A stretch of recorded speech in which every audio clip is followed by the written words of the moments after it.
Welcome to Executive Leaders Radio, your spot in the corner office, the radio show where executives share their secrets to success. Executive Leaders Radio. You're listening to Executive Leaders Radio. This is your host, Herb Cohen, with my co-host, Shannon Lane, Newmark Knight Frank, Drew Hanlon, Ethan Milrod, GoTo, John Fiddler, Fidato Partners, and John Mill, Corporate Synergies. We have a great lineup of guests for you on our show today. Mr. Ethan Milrod, would you please give us the rundown? Absolutely, Herb. We have a great show, including Tammy Caesar, Chief Financial and Operations Officer, National MS Society, Aaron Krause, President and CEO, Scrub Daddy, Bob Bentz, President, Purple Gator, and Jude Arijije, owner, Minuteman Press. Let's get to know our first guest, Tammy Caesar, who is the Chief Financial and Operations Officer of the National MS Society. Tammy, what is the National MS Society? What are you guys doing? We're a not-for-profit organization that has a vision of a world free of MS. Our mission is to help people affected by MS live their best lives while funding research to stop MS in its tracks, restore what has been lost, and end MS forever. Where are you from originally? Seattle, Washington. How many brothers and sisters, and where are you in the pecking order? I have one younger sister. So tell us, 8 to 14, what activity were you involved mostly with 8 to 14? So we moved around a lot, and I did a whole lot of things, a little bit of this and a little bit of that. Played the flute for a while, was in choir for a while, played soccer for a while. It's kind of a long list of what grabbed me at a particular time. Mm-hmm. Why were you moving around so much? Pretty chaotic, dysfunctional family. Job, my dad was in and out of work constantly, and my mom tried to keep things moving for us, but on the go a lot. Interesting. So you have a younger sister, so that's okay. Drew, where do you want to go? Excuse me, Ethan. Tammy, you mentioned earlier in the green room that you were saying that you had a fear of debt when you were younger. Can you share with the listening audience a little bit more about that and how it affected you?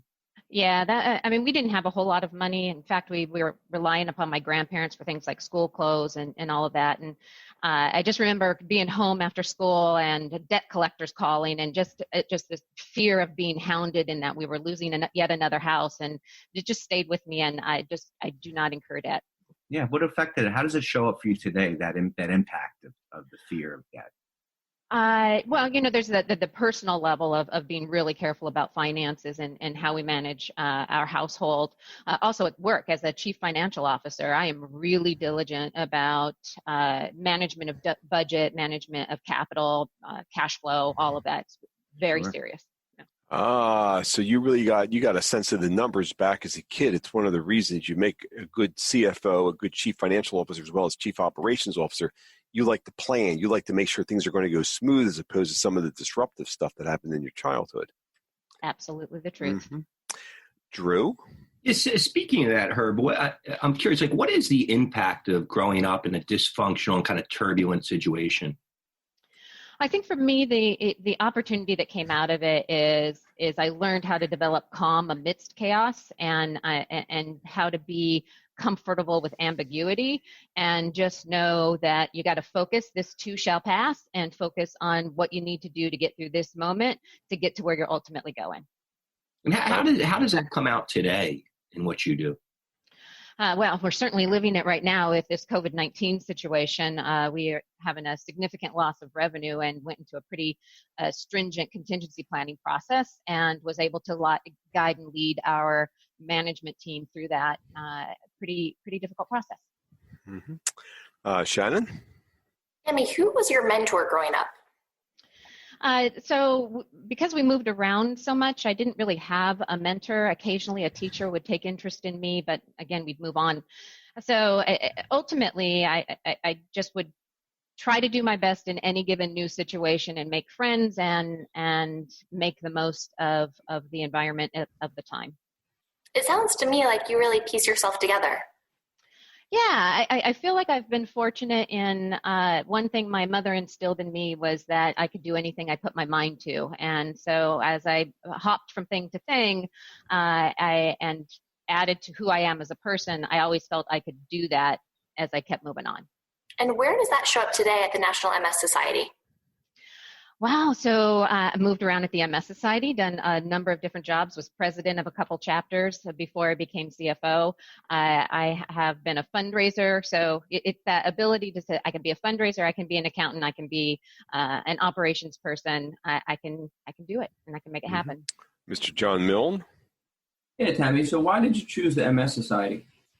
So I grew up with 3 family members with MS, my grandmother, her sister, and her sister's daughter. Okay. And how long have you been with MS Society now? 29 years.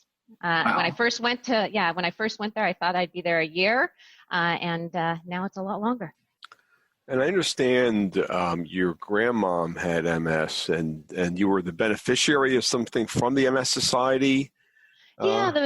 The MS Society provided programs and some support to our family throughout the years. And when I had an opportunity to go to work there, I really thought I was just kind of paying it back. And that's why I'd stay for a couple years and then move on. Paying it back. Why is that important to you? MS has an incredibly destructive presence in families' lives. And in mine, it made my chaotic family even more chaotic. And so I just felt it was important to do for other families what had been done for ours. Mm-hmm. Sounds to me like you're really healing your childhood and your adult life in terms of, planning and being the steady Eddie for 29 years with the MS Society, as well as paying it back to society because of your leadership there. Mr. Fiddler. Yeah, so in your 29 years of the MS Society, you were talking about having been through a lot, been through some challenging times. I mean, what was it specifically about your childhood that got you ready to handle a crisis or handle challenging times? Yeah, what kind of stuff happened back then? Yeah, I mean, it was chaotic, and there was abuse of different kinds, and for me, where it became about how do I make the most of this situation, make it as good as I can for others around me, and then how do I move on? How do I move forward? Boy, so I am always focused on moving forward. Yeah, it sounds like that's exactly what you're doing today as the Chief Operating and Chief Financial Officer of the National MS Society. You're like digesting tons of information, always trying to figure out how to make things work going into the future. Yes. Is that fair to say? That's a really good way to say it. And you've played a lot of roles in the organization, so you're really able to digest a ton of data from a lot of different sources in order to put together these financial plans and these operating plans. Yeah, I think the other thing that helps me is a relator strength in that I can walk in other people's shoes and understand the different perspectives from other functions and departments across the organization in a way that a normal or routine CFO wouldn't. Mm-hmm. Mr. Aaron Krause. Now, I mean, it's clear that you have great business skills and acumen. I'm curious, why did you go into a nonprofit business instead of a for-profit business? So I still ask myself that almost every single day. And ultimately, it was being at the MS Society, I know that I am giving back every day, and I have the ability through what I do to make the lives of others better. So what's good enough? Oh, nothing's good enough. Nothing's good enough. There's always something more we can do, and always something better and a greater way to do it and raise more money and do more with it. Always. I mean, I have a question. What advice would you give to a young lady, maybe 10, 15, that's struggling or in a little bit of a turbulent situation? What would your advice be? You have power. You need to believe in yourself, and you can move on and make things better for yourself and others. Do you ever look back and realize that your past has kind of framed up who you are today? Yeah, on occasion, sometimes I look back ironically, sometimes I look back gratefully, and sometimes I look back in awe. I feel fortunate that later in life I've met really wonderful people who have helped me along the way and been true mentors when I didn't necessarily have them when I was young. I've had them later in life, and I am. Do you try to pay that forward, mentoring? Oh, absolutely. Yeah. And how does that come out? Oh, so it's in a wide variety of ways. So I identify leaders, emerging leaders within our organization that I have one-on-one mentoring relationships with. I've joined and been part of lots of other not-for-profit organizations, was adjunct faculty at Villanova in their social enterprise group. So You're giving back a lot of different ways. What's the website address for this National MS Society? nationalmssociety.org. Oh, all right. We've been speaking with Tammy Caesar, who is the Chief Financial and Operations Officer of the National MS Society here on Executive Leaders Radio. Don't forget to visit our website, executiveleadersradio.com, to learn more about our executive leaders. It's executiveleadersradio.com to learn more about our executive leaders. And we'll be back in a moment. Right after this break, don't go away. You now can recognize your deserving business advisors on our nation's leading Business with Heart radio show, executiveleadersradio.com. Yes, you can recognize your deserving business advisors on our nation's leading Business with Heart radio show, executiveleadersradio.com. Simply visit executiveleadersradio.com, securely enter their info, and we'll reach out to spotlight your deserving business advisors on our nation's leading Business with Heart radio show, executiveleadersradio.com. Don't wait. This radio and online social media and search engine exposure is quite valuable to your advisors. Yes, this radio and online social media exposure is free and quite valuable to your business advisors who deserve to be recognized. Visit executiveleadersradio.com now to nominate your deserving business advisors.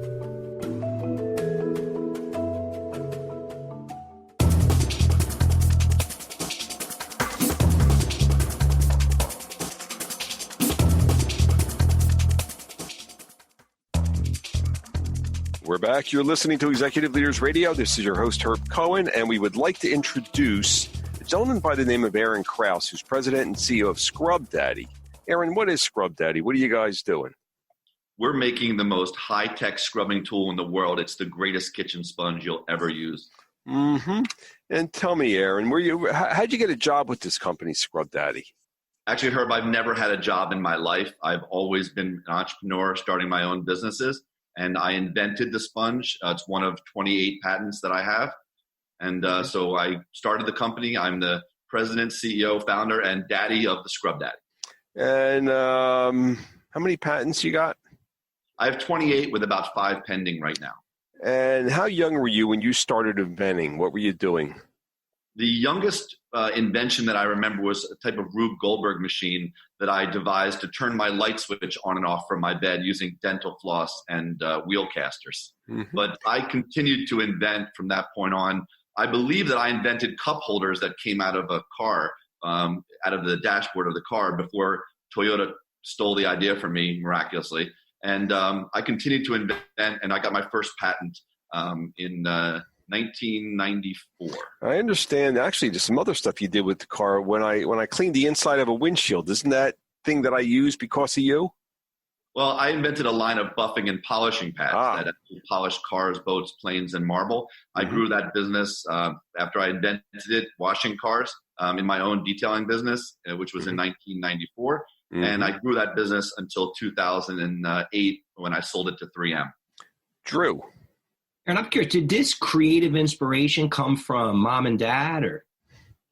Probably not. I'm actually one of the black sheep of my family. My parents are academics. They're both physicians. My dad's a cardiac surgeon. My mom's a pediatrician. My older sister is a United States federal judge. And my younger sister is a PhD. I'm not academic. And so I always had this mind of creating. I love to tinker and take things apart and see how they worked and try to put them back together. And looking back, I actually know that it came from my grandfather, who was a watchmaker, and was very, very into small machinery. I never. How did he inspire you? He didn't. He died before I was born. I think this is something that's possibly built into the genes. Ethan? Got you. What? Aaron, you exude this confidence. Where does that come from? You know, I really remember being very not confident. My parents, who are both academics, used to dress me pretty funny, and I used to get picked on a lot. And I really didn't find myself until in middle school and the start of high school. I met a guy, and he was just so overconfident, and he would always talk about how he was the greatest. And we ended up becoming friends, and I used to make fun of him for saying he was the greatest so often that I started using it myself, and it kind of became a self-fulfilling prophecy. The more you tell yourself you're doing a great job and you're the best, you kind of have to back it up. And by the way, what's that friend's name? His name is William Augenbraun. He is still my best friend through the last 30-some years. And isn't he involved in your business today too? He's actually my right-hand man. He's the chief strategy officer at Scrub Daddy. We work together every day. Mr. Fiddler? So, Aaron, how young were you when you started making money, and what were you doing? I started making money because what I really wanted was this Atari game. And when I told my dad that's what I wanted, he said, buy it yourself. And I asked him how the hell I was going to do that. He said, well, you can make your bed for $1, you can vacuum the floors for $2, you can wash the dishes for $5, and you can wash the car for $10. Well, I started washing the cars and making money, and I'm telling you, I became the best car washer, and it actually led me into my first business where I opened a detailing shop. Mm-hmm. Yeah, so what did you learn from that? Well, I always learned the value of money and the value of hard work, and I really enjoyed seeing my hard work not just turn into dollars, but turn into people going, wow, like the job that you did was so beautiful. And I started taking a lot of pride in the work that I did. Mm-hmm. John Mill? So are you still inventing today? I invent a new product every couple of weeks. Some of them are total duds and don't work out. And some of them are going to come to the market and are going to blow people away. I have some new stuff coming out that in not just in scrubbing business, but I have an ice hockey stick that you should look up at tovi.com. We're going to change the world of ice hockey. Mm-hmm. So with all the success that you've already had, what keeps you inventing these new products? The truth is, I'm very ADHD, and I can't sit still. And I'm constantly, every time something in the world, I can see it isn't made right and it can be made better, I immediately start to envision what it would look like. And that's just something I can't stop doing. And I really enjoy working. I can tell you I've never been to work a day in my life because my work is like a giant playground. And watching an idea that you have, and just in your head, come to fruition, it's one of the most rewarding experiences that you can have in life. Chane? Aaron, in the green room, we talked about your appearance on Shark Tank in 2012. What did you learn from that experience? I learned many, many things, but the most important one, and I tell this to a lot of people, is if you're going to go in front of an audience, and it's not just 5 sharks, it's 10 million people nationwide, you really need to know your numbers, you need to be prepared, you need to be confident, and you need to present so that you're not just selling the sharks, but if the sharks don't invest in you, you still have a huge audience of people that may invest in you, and your company can still succeed. Mm-hmm. Drew? I'm just curious, your buddy from way back is still your right-hand man. What's that tell us about you? I love working with people that I know really well and that I trust. And I've been warned many times, don't work with friends or family, and I've done completely the opposite. Even my wife is in the business as our PR director. About my best friend, my brother-in-law is in the business. The people that come and work with me don't work for 2 or 3 years. One of them just had his 18-year anniversary with me. The people that work for me are the closest people in my life. These are people that you spend so much time with. I want them to be close friends and people that I trust. And I think that's what it tells about me, is that I make lifelong friendships.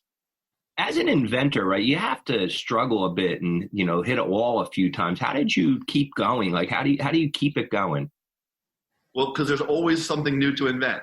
And when one door closes, another one opens. And I got to tell you, one of the biggest things about making inventions, and this is the story of Scrub Daddy, is that you have to pivot sometimes. Scrub Daddy was invented as a hand scrubber for body shops and mechanics. And it didn't find its true form until 7 or 8 years later when I discovered its properties as a dishwashing tool. And so, I'm inventing stuff that I think, may be great, and then we find out it doesn't work. And next thing you know, it converts into a totally different product, and it becomes a huge mega hit. And a lot of pharmaceutical companies do the same thing. Aaron, what kind of sports did you play as a kid? So I played soccer, a little bit of basketball, but my love of all time is ice hockey. I'm an avid ice hockey fan. I'm a season ticket holder to the Flyers. I played hockey in high school and college. What was your role on the team? I coach right now. What was your role on the team? I was always center forward. What's the personality trait of a center forward? We like to score goals. We like to be the center of the action, and it requires ice hockey as a sport is the fastest, most technical sport you could ever dream of, and it matches my personality. It's moving all the time, and there's your mind is constantly going, but at the same time you got to be smart. Mm-hmm. And what's that have to do with the business? Everything. I'm constantly moving. I love to have huge successes, and I like to be the center of attention. I like on Shark Tank, and I'm on QVC. I've done about 350 live shows in 7 countries because sometimes I like to be the center of attention. Wait a minute, you've done 350 live shows in 7. How many countries? 7 countries. Wow. So you really understand the world of inventing and also marketing and also building a business. It turns out that at this point, my parents are pretty proud. I have a lot of different skill sets. And sometimes I even surprise myself. Mm-hmm. I never dreamt that I would be a television personality, but here I am. What's the website address for Scrub Daddy? Simple, scrubdaddy.com. Let me have that one more time. scrubdaddy.com. We've been speaking with Aaron Krause, President and CEO of Scrub Daddy here on Executive Leaders Radio. Don't forget to visit our website. It's executiveleadersradio.com. To learn more about our executive leaders, it's executiveleadersradio.com. We'll be back in a moment, right after this break.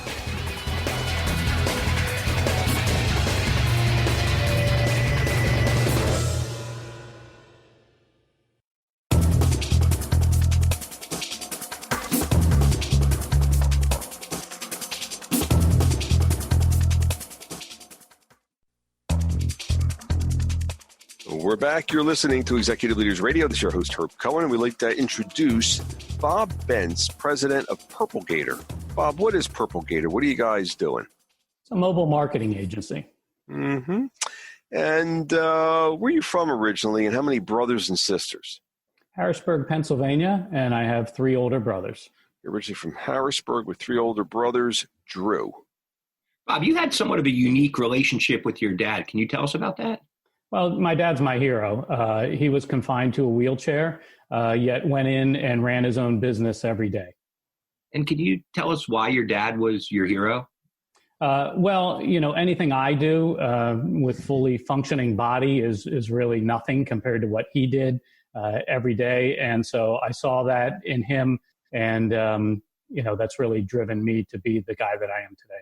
And how did that, I was going to ask that, how did that inspiration of seeing your dad, climb these mountains, how does that inspire you and your leadership?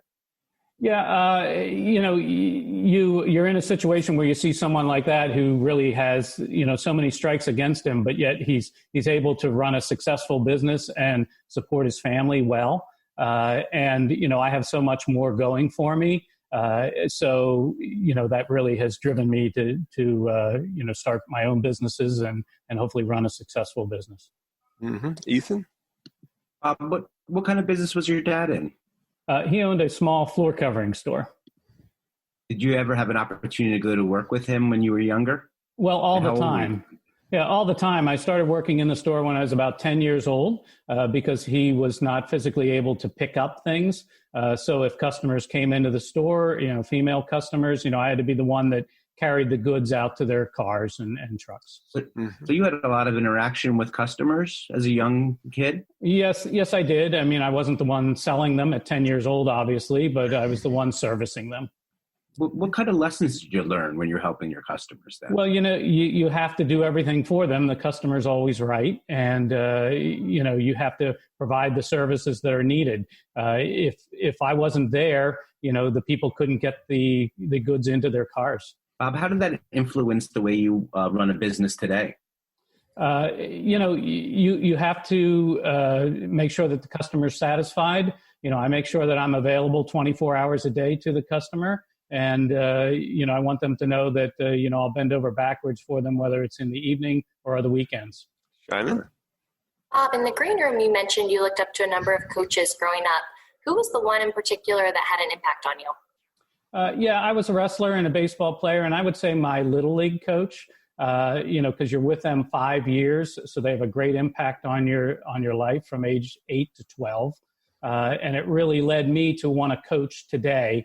And I've been coaching at the American Legion and travel baseball level for over 13 years. And what did that Little League coach teach you that you are still carrying with you today?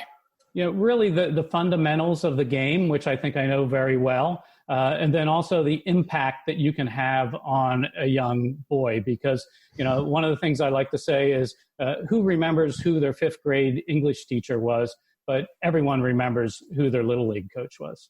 Mm-hmm. Mr. Fiddler? So, Bob, we were talking a little bit about Dad, and it sounds like he had a big influence on you. How about Mom? What did she do for a living? Yeah, my mom was a preschool teacher, so she had to be up early to be at the school. So it was my responsibility to get my dad ready in the morning to go to work. He needed help getting dressed and things like that. So it was a big responsibility for me. But my mom taught me to always be upbeat and positive. And, she was just the person who was always volunteering for different things. Now, that's great. So what about that is influencing what you're doing today?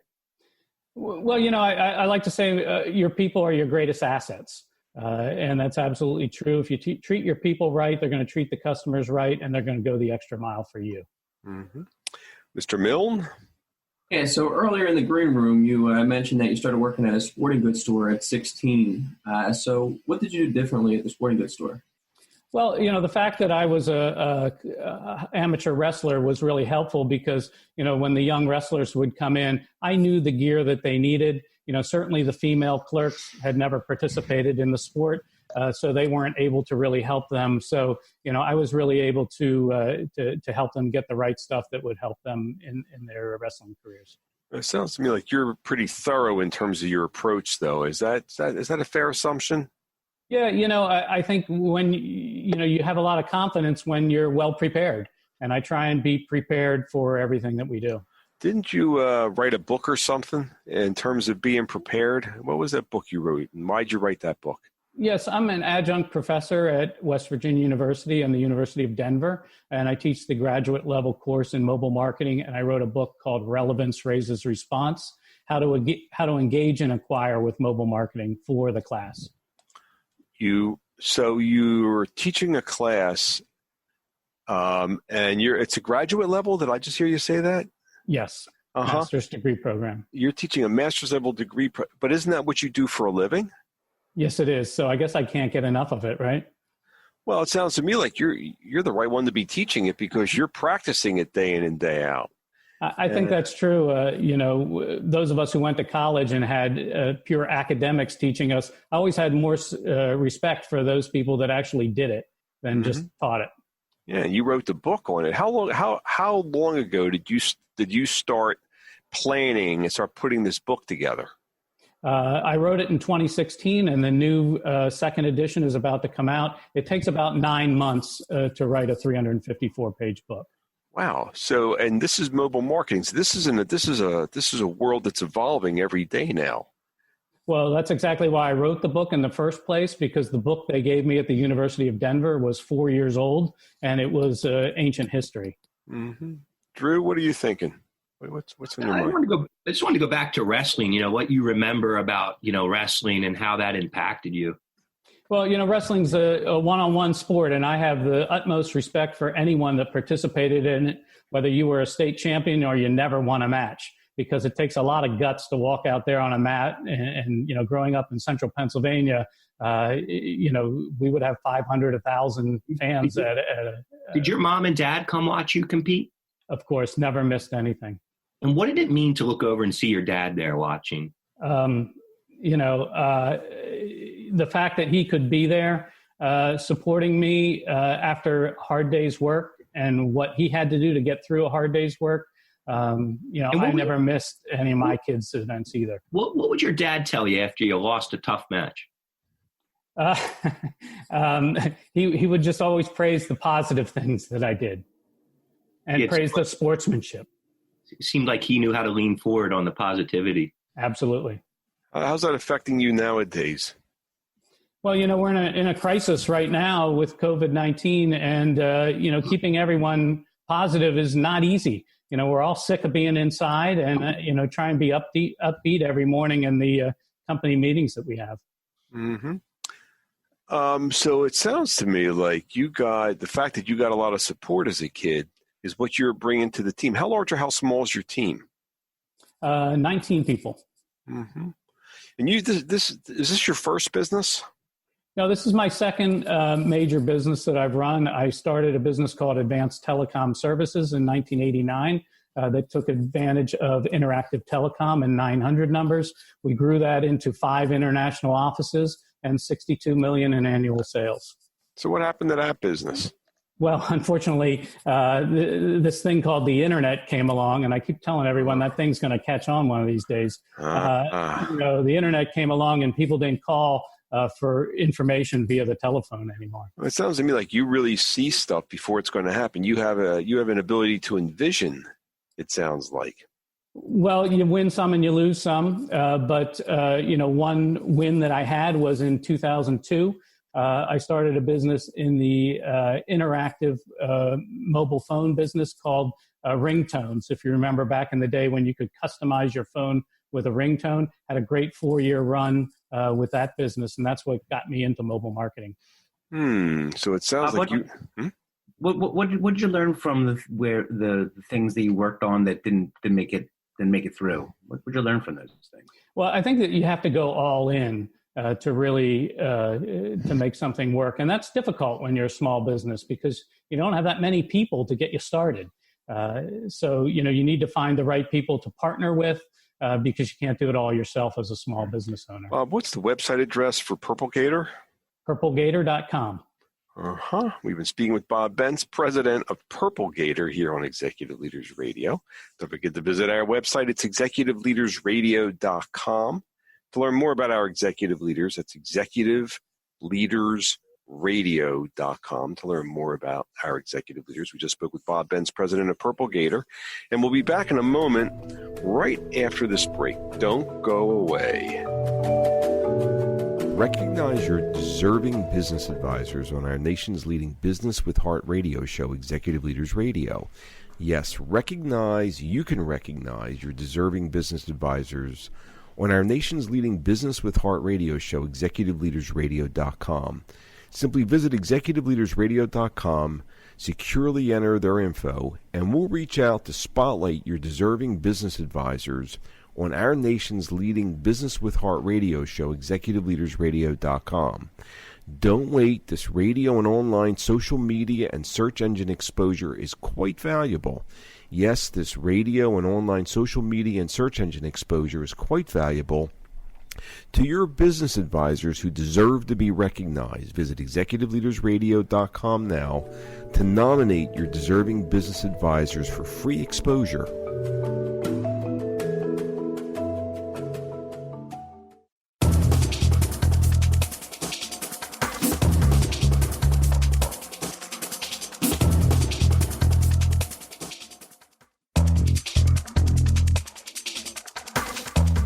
We're back. You're listening to Executive Leaders Radio. This is your host, Herb Cohen. We'd like to introduce Jude Ajaje, who's owner of Minuteman Press, Philadelphia and Bala Cynwyd. Jude, what is Minuteman Press? What are you guys doing? Thank you for having me. Minuteman Press is the #1 print and marketing franchise. And what we do is we provide print and marketing services for businesses and organizations in the Delaware Valley region. Where are you from originally? I'm originally from Nigeria. How many brothers and sisters, and where are you in the pecking order? I'm 4 out of 8. And how young were you when you came to the United States? I was 30 years old. You were 30 years old when you came to the United States from Nigeria. And what were you doing in Nigeria prior to coming to the United States? What was the job you were doing there? Great. I was a journalist with one of the leading newspapers in Nigeria, and I was covering the State House. You were covering the State House in Nigeria as a journalist. Did you tell us you did some traveling with the president or something like that? Yes, and that was one of the perks of the jobs. I got to travel with the president all over the world. well, then we had military head of state, so it was a dictatorship. So, So you got to see the inner workings of the government. Yes, and because of that, when the opportunity to come to the United States happened, I took it with both hands because I knew, unfortunately, that the country was not going in the right direction. Wow, because you had a bird's eye view, because you had an inside view as a journalist, you saw what direction things were going in. Wow. So you came here at the age of 30. Were you married or single at that time? Married with 2 kids. And how were you planning to support yourself when you came to the United States? Did you have a job lined up or something? No, I didn't have a job. The most difficult thing in my life, I had to work as a parking lot attendant for about 9 months. All right. Wait. You came to the United States and you worked as a parking lot attendant, and now you're the owner of Minuteman Press. Huh? Wow. Okay. Drew, give me a hand, please. Sure. Jude, can you take us back to being a kid in Nigeria and what that was like? Difficult. Poverty was real. I came from very, very humble background. My mom was a roadside trader, selling things from kola nut to food. My father was in government, but he lost his job, so we basically depended on my mom for survival. And what did it mean to you to see your mom hustling like that? It just instilled in me the fact that hard work pays, and the fact that my mom was not educated, but she made sure that every single one of us, the 8 of us, went to college, and she sold everything she had to make sure that happened. What did you think of the United States as a kid, a 10 or 12-year-old kid? What was your thoughts of the United States?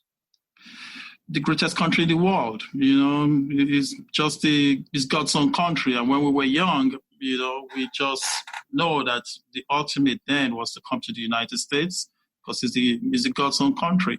Shannon? Jude, where do you see your Nigerian roots show up today?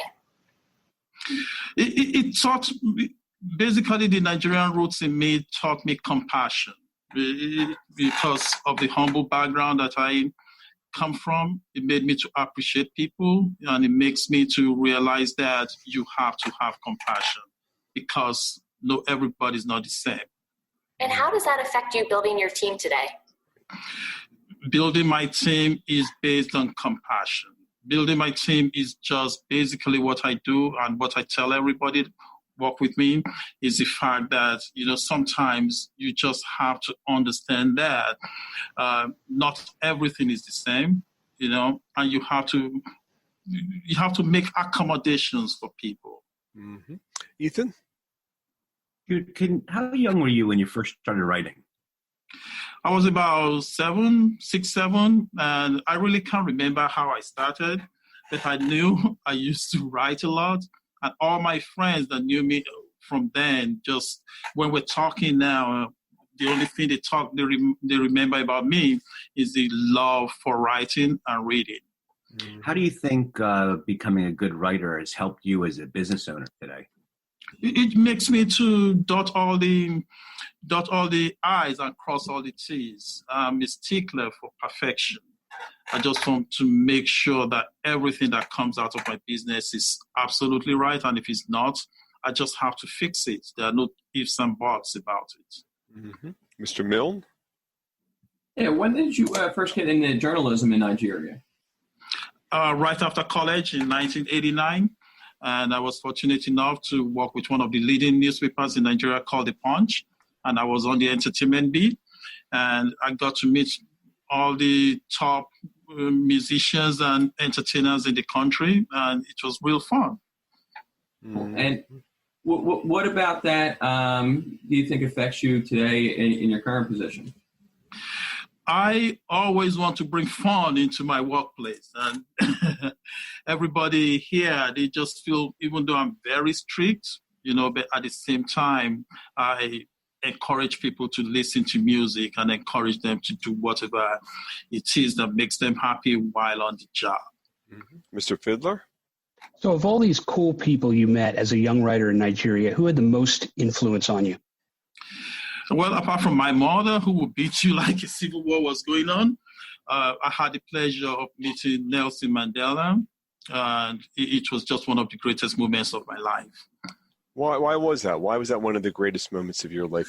Because it showed how I couldn't just imagine how somebody could be so resolute, could be so firm and steadfast in what he believed in.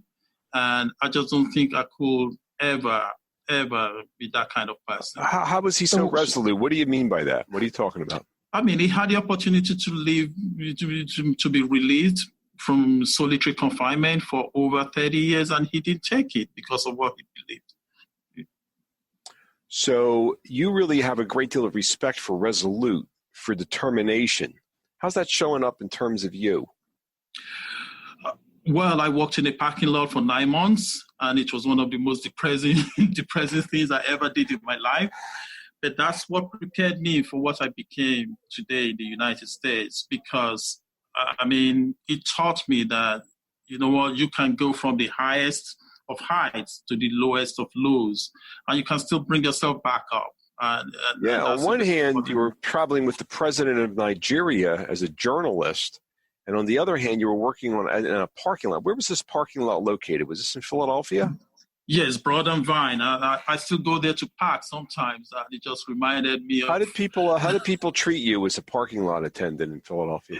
It's so crazy because you're invisible to people, and you're just so invisible. People don't see you as a parking lot. And I guess in this moment, people are realizing how important people on the frontliners are, because you're just not seen. And it's crazy because my first real job after that was the building right next to the parking lot. And when I went from dressed as a parking lot attendant to wearing a suit, people didn't recognize me anymore. People who used to see me in the parking lot they couldn't believe. They didn't realize that it was the same person because I was now wearing a suit. Boy, you've lived a life of extremes, from hanging out with the president of Nigeria and what mom and dad versus what mom and dad were doing for a living, to coming to the United States and working as a parking lot attendant, and now you're the owner of a business. You really embrace. What's the commonality? What's the lesson? What do you know that most of us don't? What's the lesson in all this? What do you know? Where's the wisdom? Hard work. You just have to work very hard. There are no shortcuts to anything. Drew, what's your last question, Drew? What are you thinking? I was just curious what your advice would be to a kid that's maybe in a tough situation, and how to get out of that. Go to school and work hard. Boy, that's simple advice. Go to school and work hard. Very simple. And your mom understood that education was important. How did she know that? Because her cousin was very well educated, and her cousin became very rich. And she wanted all her kids to be like her cousin. Wow. That must have been inspiring to see your mom working hard like that for you. Yes. Mm-hmm. And I guess the good thing about owning your own business, you get to go in, late, come home early. You don't have to work weekends, do you? You have to work harder than everybody. That's what I figured. You have many bosses. What's the website address for Minuteman Press? Philly.minutemanpress.com. Philly.minutemanpress.com. We've been speaking with Jude Arajage, owner of Minuteman Press, Philadelphia and Bala Cynwyd. And Ethan, could you give us a rundown of who else we've had on the air today, please? Absolutely, Herb. It was a great show. We had Tammy Caesar, Chief Financial and Operations Officer of the National MS Society, Aaron Krause, President and CEO, Scrub Daddy, Bob Bentz, President, Purple Gator, and Jude Arajage, owner of Minuteman Press. I would like to thank my co-hosts, including Shannon Lane, Newmark Knight Frank, Drew Hanlon, Ethan Milrod, GoTo, John Fiddler, Fidato Partners, and John Milne, Corporate Strategies, for giving me a hand structuring the questions, hopefully providing our listening audience an educational and entertaining show. I'd like to thank our listening audience for listening. Otherwise, we wouldn't have a radio show. Don't forget to visit our website, executiveleadersradio.com, to learn more about our executive leaders. That's executiveleadersradio.com to learn more about our executive leaders. And thank you for joining us today. Have a nice day. Bye-bye.